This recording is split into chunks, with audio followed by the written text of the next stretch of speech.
Assalamualaikum warahmatullahi wabarakatuh.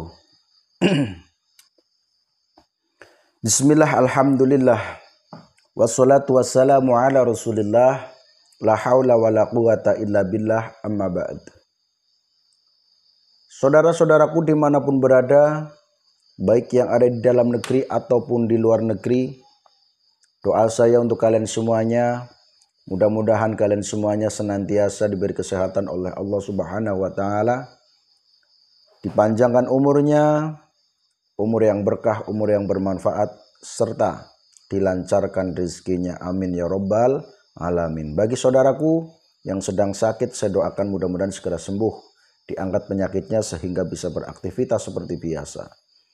Dan juga bagi saudaraku yang sedang menanti jodohnya, saya doakan mudah-mudahan segera mendapatkan jodohnya, segera menikah, segera membangun rumah tangga yang sakinah, mawaddah, warahmah. Amin ya rabbal alamin. Pada video kali ini, saudaraku, seperti biasa, saya hanya akan berbagi tentang amalan, berbagi tentang keilmuan, yang mana keilmuan ini insya Allah ketika diamalkan dengan istiqomah dan ikhlas, ya, serta penuh keyakinan, maka insya Allah amalan ini ada guna dan manfaat untuk kalian semuanya.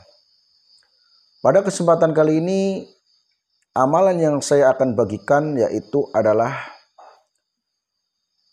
amalan untuk meredakan dendam musuh. Ya.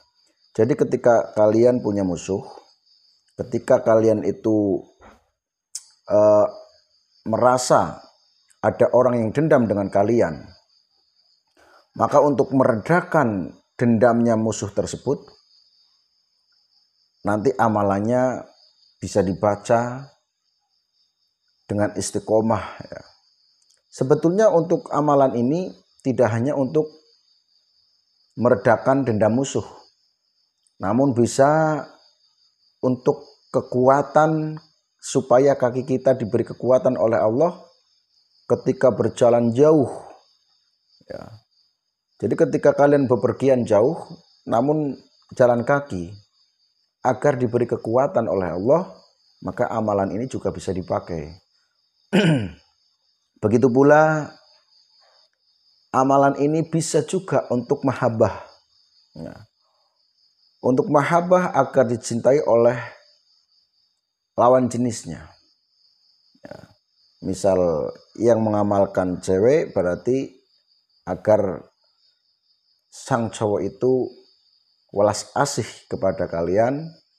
Ketika yang mengamalkan seorang cowok, maka cewek welas asih kepada kalian.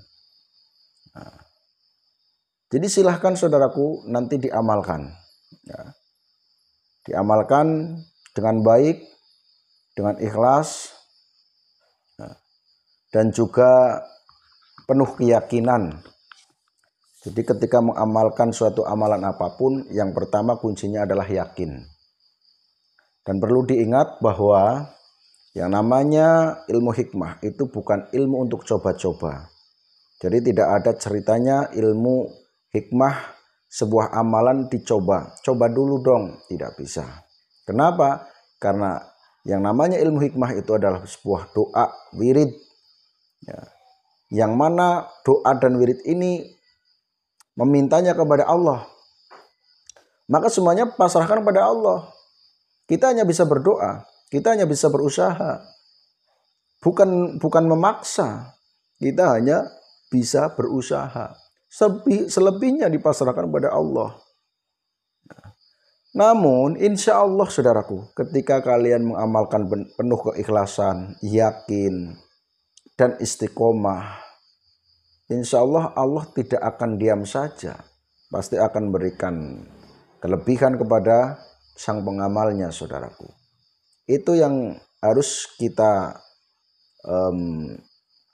pahami. Jadi bukan berarti ketika kalian mengamalkan kemudian terlalu pede, ya, terlalu pede seolah-olah seperti sudah begitu dekat dengan Allah, dan seolah-olah segala yang diamalkan itu pasti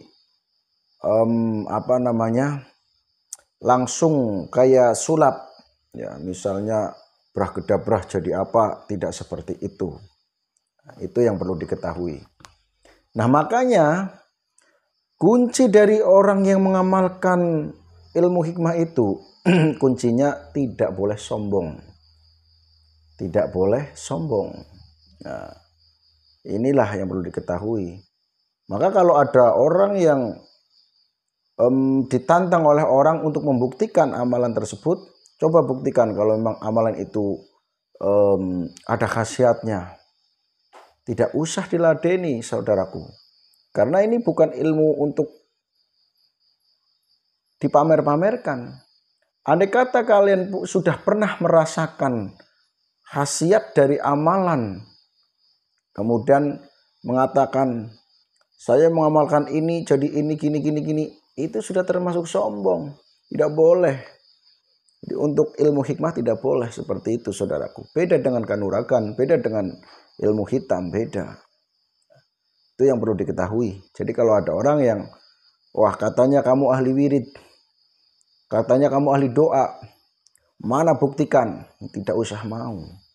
Biarkan saja mereka. Kan kalian fokusnya kepada Allah. Karena Allah yang akan memberi kekuatan, segala kekuatan kepada kita semuanya. Ya Allah.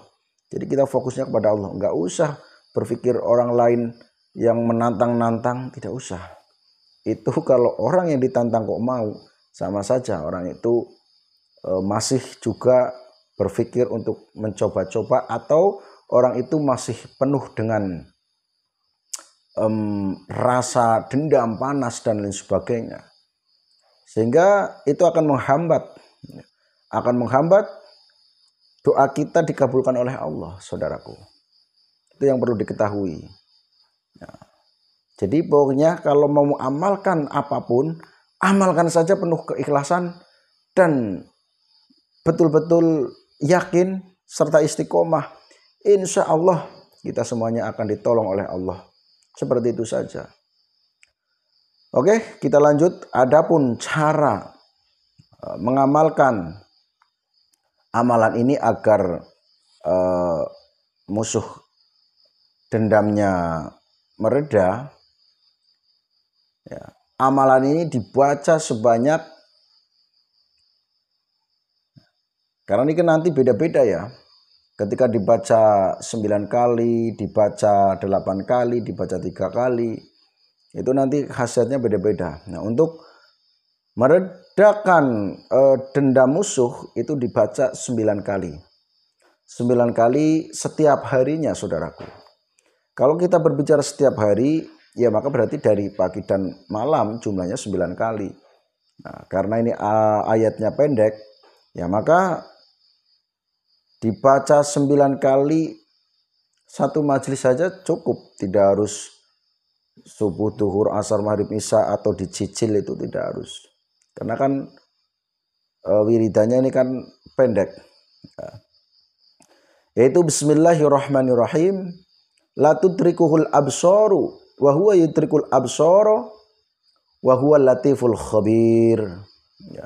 La tudrikuhul absaru wa huwa yudrikul absara wa huwa latiful khabir.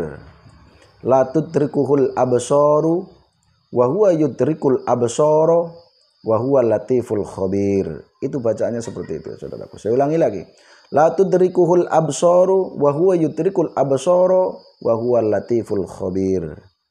Nah, ini dibaca 9 kali dalam satu hari ya. Setiap harinya dibaca 9 kali. Insya Allah ketika kalian punya musuh atau ada orang yang dendam kepada kalian, maka hendaklah kalian niat meminta kepada Allah agar orang yang dendam itu dendamnya reda, tidak jadi dendam seperti itu ya. Jadi setiap harinya dibaca 9 kali. Ketika hajat harus ada niat dulu, niat supaya orang yang dendam itu dendamnya reda. Insya Allah kalian akan ditolong oleh Allah. Apabila ada keterangan yang kurang jelas? Ya tentu saja ada, karena ini kan melalui video ya. Tidak mungkin sama dengan ketika kalian bertemu dengan saya kemudian saya menyampaikan bla bla bla, tidak mungkin. Pasti ada kekurangan. Maka dari itu bagi saudaraku yang memang ingin mengamalkan, betul-betul mengamalkan dari segala apa yang sudah saya sampaikan, silahkan bisa hubungi saya ya. Adapun untuk amalan-amalan yang seperti asma yang memang berenergi tinggi, itu pun saya ada, namun itu ada mahar saudaraku, jadi mohon maaf. Nah, itu tidak bisa saya sampaikan di video, jadi kalau memang ada ya silakan bisa hubungi saya, seperti itu ya. Demikian untuk video kali ini. Besok saya akan sampaikan lagi bacaan yang sama, la tudrikuhul absaru wa huwa yudrikul absara wa huwa latiful khabir. Namun nanti cara pengamalannya yang berbeda, yang nanti khusus untuk dibaca agar ayat ini bisa menjadi sebuah mahabbah. Artinya ketika diamalkan, punya keinginan atau punya hajat, yaitu supaya mendapatkan jodoh bagi orang yang belum jodoh ya, bagi orang yang belum punya jodoh, sehingga lawan jenisnya itu betul-betul bisa bertemu dengan kalian. Karena walaupun Allah sudah menciptakan jodohnya, namun ketika kalian tidak berusaha, ya barangkali jodohnya tidak pernah muncul, tidak pernah mendekat, seperti itu. Oke, mudah-mudahan kalian paham apa yang saya sampaikan. Mohon maaf atas segala kesalahannya. Saya akhiri, wabillahi taufiq wal hidayah. Wassalamualaikum warahmatullahi wabarakatuh.